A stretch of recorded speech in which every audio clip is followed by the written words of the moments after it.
Hi, this is Imara and this is my show, Pure History.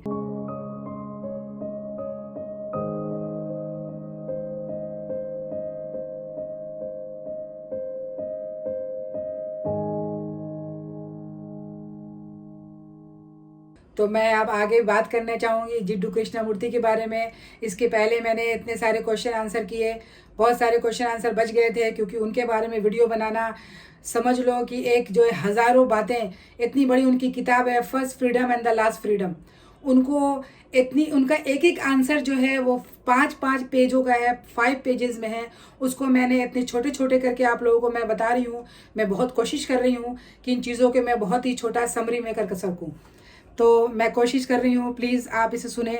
अब ये question है उनका, लोगों ने पूछा कि ऑन हेट, नफ़रत के बारे में आपका क्या ख्याल है, नफ़रत क्या है। नफ़रत क्या है? नफ़रत के लिए उन्होंने बताया कि सबसे पहले आपको अपने अंदर झांकना होगा कि नफ़रत किस चीज़ से, बुराई से या अच्छाई से है। यानी आपको नफ़रत किस चीज़ से है। बहुत से लोग हैं जो अच्छाई से भी नफ़रत करते हैं और बहुत से लोग हैं जो बुराई से तो नफ़रत करते ही हैं। तो दुनिया में ऐसे बहुत सारे लोग हैं जो अपने अच्छाई से परेशान हैं कि भाई मैं इतना अच्छा क्यों हूँ। लोग हमारा मजाक उड़ाते हैं, लोग मुझ पर हंसते हैं, लोग कहते हैं कि ये क्या है। लोगों ने तो महात्माओं को नहीं छोड़ा, उनका भी मजाक उड़ाया और मजाक उड़ाने लगे वो। तो उनका कहना था कि सबसे पहले आप अपने अंदर झांकें कि आपको किस चीज़ से नफरत है। आप फिर भी आप उनके साथ अच्छा बिहेव कर रहे हैं। कुछ लोग ये जानते हैं कि फिर भी, कहने का मतलब है कि हर एक इंसान किसी न किसी कारण से परेशान है, उसकी परेशानी की वजह सिर्फ नफरत है। तो नफ़रत जो है, नफ़रत का कॉज क्या है? नफ़रत का कॉज इंसान खुद पता करे कि भाई मैं नफ़रत कर रहा हूँ तो इसका वजह क्या है, मैं कैसे इन चीज़ों से बाहर निकलूँ। मुझे बाहर तो निकलना होगा, अगर मैं बाहर नहीं निकलूँगा तो मैं अंदर ही अंदर घुटता रहूँगा और मरता रहूँगा। अब उन्होंने क्वेश्चन किया कि भाई क्रिटिसिज्म क्या है, क्रिटिसाइज़ यानी ये होनी चाहिए या नहीं होनी चाहिए। तो उन्होंने कहा कि आप किसी का सुधारने के लिए उनको क्रिटिसाइज़ नहीं कर सकते। यानी उन्होंने क्रिटिसिज्म के भी ख़िलाफ़ बोला कि लोग कहते हैं कि भाई क्रिटिसाइज़ अच्छी चीज़ है, लोगों को इसमें भी लोगों ने कहा कि भाई हेल्दी है और अनहेल्दी है, पर उन्होंने कहा कि ये गलत है। उनका क्रिटिसिज्म करते हैं कि आदमी हर वक्त किसी न किसी से लड़ रहा है, समाज से लड़ रहा है, आपसे लड़ रहा है। उन्होंने 3 तरह की चोट के बारे में बात की, एक दिमागी चोट और एक इमोशनल चोट और एक फिज़िकल चोट। इंसान तीनों में बड़ा फ़र्क बताया। जैसे उन्होंने कहा कि इंसान जैसे एक कमल का फूल पानी में या कीचड़ में रह के भी वो पानी या कीचड़ को टच नहीं करता है। उनको कहना था कि आप इसी ढंग से बने, एक कमल के फूल की तरह बने, जो आपको अच्छाई या बुराई आपको टच ना कर सके। और आप जो हैं, आपका असली व्यक्तित्व क्या है, आपकी असली पर्सनालिटी क्या है, आप उसको निखारें। आप खुद को पहले समझें, फिर आप समाज को समझाएं और सिखाएं। इसके लिए आपको समझना होगा, सिर्फ एजुकेशनल डिग्री ले लेने से, यानी कि आप डॉक्टर, इंजीनियर, आईएएस ये चीज़ें बन जाने से इंसान नहीं होता। इंसान को समझना पड़ेगा कि आप इंसान हैं तो इंसान क्यों हैं। ऑन बिलीव इन गॉड, उनका कहना है कि लोगों ने पूछा कि गॉड के बारे में आपका क्या ख्याल है। उनका कहना था कि बिलीव जो है वो भी गलत है, वो मानने सबसे बड़ी बाधा है, उसको मानना सबसे बड़ी बाधा है गॉड तक पहुंचने की। आप बिलीव कर लेते हैं किसी भी चीज़ में, लोग बताता है आप उस पर फ़ौरन यकीन कर लेते हैं। कैसे कर लेते हैं? जिसको आपने देखा नहीं, जिसको आपने जाना नहीं। ये गॉड है तो ये गॉड है तो कैसे है, कहाँ से आया?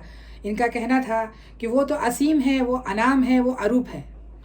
यानी कि कुल हुवल्लाहु अहद अल्लाहुस समद लम यलिद वलम यूलद वलम यकुल लहू कुफुवन अहद। वो कह रहे थे कि इंसानों को सिर्फ अपनी सुविधा के लिए, जितने भी जो इंसान हैं सिर्फ अपनी सुविधा के लिए उन लोगों ने इतने सारे गॉड बना के रखे हैं। उनको शक्ल और सूरत दे दिया है कि ये सूरत है, ये शक्ल है। आपको कैसे मालूम कि गॉड कैसा दिखता था या कैसा है? जब आपने देखा नहीं, जब आपने जाना नहीं, तो एक बिलीफ के ज़रिए आप ये कैसे जान सकते हैं कि खुदा जो है या गॉड है, जो ईश्वर है, वो ऐसा था। ये जिड्डू कृष्णमूर्ति का कहना था।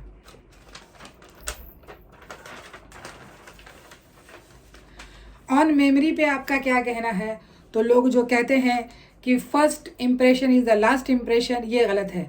आपने अपने बातचीत से जो आपकी जो मेमोरी है उसमें आप फिट करें, किसी न किसी से आप मिलें तो उसमें एक नई धारणा को पैदा करें। यानी you should be a good listener, but listener के साथ साथ आप अपनी बातों पर भी ध्यान दें। यानी सिर्फ सुनना सबसे बड़ी बात नहीं है। आप जब सुन रहे हैं तो आपको अंदर कैसा महसूस हो रहा है, यानी आप ध्यान दें दोनों तरफ की बातों को। इसको कहते हैं अवेयरनेस होनी चाहिए। गौतम बुद्ध ने भी यही कहा कि आप अपने टीचर खुद बने, आप अच्छे लिसनर बने, ये बहुत अच्छी बात है। पर आप ये भी सुने, सोचें कि आप क्या सोच रहे हैं उस बारे में, जो सामने वाला कह रहा है तो क्या सही है क्या। सरेंडर टू व्हाट, किस चीज़ से आपको सरेंडर करना है। उनका कहना था कि गॉड क्या चाहता है ये आपको मालूम नहीं, गॉड का विल क्या है, यानी खुदा ईश्वर जो गॉड है, भगवान क्या चाहता है, क्या आपको पता है। क्या उसने डायरेक्ट आके आपको कहा कि गॉड ने कि मुझे ये चाहिए, मैं ये चाहता हूँ। दुनिया जो है प्रकृति पे है, यानी सब कुछ जो है प्राकृतिक है और नेचर है। प्रकृति का नियम तो बदलना है, परिवर्तन है। प्राकृतिक जो है वो हमेशा चेंज होती रहती है, इसलिए चीज़ भी, इसलिए लोगों को गॉड के पीछे नहीं भागकर नेचर के पीछे जाना चाहिए। यानी जो कुछ है सब नेचर है, आपको हर चीज़ नेचर से ही मिलेगा, क्योंकि नेचर आपको बता रहा है कि उसे क्या चाहिए और आपको क्या चाहिए। पर गॉड ने आपको कभी नहीं बताया कि आपको क्या चाहिए। ये सब सुनकर आपको लगेगा कि ये नास्तिक थे, ये नास्तिक नहीं थे, ये सिर्फ फिलॉसफी की बातें किया करते थे, ये सारी बातें किया करते थे। ऑन प्रेयर और मेडिटेशन पे आपका क्या कहना है। तो उन्होंने कहा कि प्रेयर जो है किसी भी चीज़ का प्रेयर करना, यानी गॉड, यानी जब भी आप प्रेयर करते हैं तो आप कोई ना कोई चीज़ मांगते रहते हैं हर वक्त। भगवान ये दे दो, खुदा ये दे दो, ईश्वर ये दे दो, मुझे ये चाहिए, मुझे धन चाहिए, मुझे दौलत चाहिए, मुझे शोहरत चाहिए, मुझे इज्जत चाहिए, मुझे पैसा चाहिए। यानी प्रेयर जो है सिर्फ मांगने की चीज़ है, आप हर वक्त गॉड से कुछ ना कुछ मांगते रहते हो। पर जो मेडिटेशन है वो सही है। ये कहते थे कि आप मेडिटेशन करें, ये आपके इंटरनल बॉडी को क्लीन करता है, सुकून देता है, आपके दिमाग को सुकून पहुंचाता है। ये सारी चीज़ें इंसान को पहुंचाता है। अगर आप प्रेयर डिमांड के बगैर करते हैं तो ठीक है, लेकिन जो हर वक्त आपका डिमांड रहता है कि मुझे ये चाहिए और मुझे वो चाहिए, तो ये गलत है। इस ढंग से लोगों ने इनके बारे में इन्होंने कहा कि भाई जो पुरानी बातों में on the old and the new है, नई और पुरानी क्या है। पुरानी बातों में आप आपस में चले जाते हैं, वापस चले जाते हैं। हर वक्त इंसान, जैसे कोई लेक्चर चल रहा है आपके कॉलेज में, उस वक्त तक आप वहाँ पे रहते हैं, लेकिन जैसे ही आपके कॉलेज का लेक्चर ख़त्म हो जाता है आप उस चीज़ों को भूल जाते हैं, फिर वापस वही दुनिया, वही सोच और वही समझ सोसाइटी में आप चले जाते हैं। तो ये गलत है। इनका कहना था कि आपके दिमाग में जो 90% है वो कचरा भरा हुआ है, उस कचड़े को आप वापस निकालें और सत्य और असत्य की तरह देखना बंद करें। यानी जो माइंड का कंटेंट है, अगर कोई भी चीज़ आप अगर पहले से भरा हुआ है, आप कुछ ना कुछ सोच रहे हैं, तो ये गलत है। यानी आप इसके पीछे ना भागें कि क्या सत्य है क्या असत्य है, आप सोचें और समझें, फिर उसके बाद वो काम आप करें। ऑन नेमिंग बॉडी, यानी बॉडी जो है वो माँ बाप से मिला है और मन जो है समाज से मिला है। सिर्फ आत्मा ही है जो हमारा खुद का है, और आत्मा के बारे में ही इंसान कुछ नहीं सोचता है। जो आत्मा है वही इंसान का है। हमारे पास हमेशा रहेगी जो आत्मा है, उसे ना भूख लगती है, ना प्यास लगती है, ना उसका कोई डिमांड है, ना वो कुछ चाहती है। पर इसके बारे में कोई कुछ नहीं सोचता। इंसान को भूख किसी और चीज़ की है, धन दौलत पैसा शोहरत, इन चीज़ों के पीछे इंसान भाग रहा है, लेकिन जिसको समझना चाहिए उसे इंसान नहीं समझ रहा है। तो अवेयरनेस का भी वजह से ये सब होता है। Naming is the easiest way to dispose of everything, यानी कि आप इस चीज़ों को बहुत सही तरीके से आप कर सकते हैं। On the known and the unknown, यानी मेमोरी से नोन के अलावा हम लोग कुछ भी सोच नहीं सकते हैं। यानी खाली दिमाग, हमेशा अपने खाली दिमाग को आप सोच समझ के लगाएं। ये कहना, इनके कहने का मतलब क्या है कि भाई आप जो है इन चीज़ों के पीछे ना भागें, आप सबसे पहले आप खुद को समझें। ट्रूथ एंड लाई, आप अंडरस्टैंडिंग और मैटर, हम हमेशा झूठ बोलते हैं और फिर कसम खाते हैं।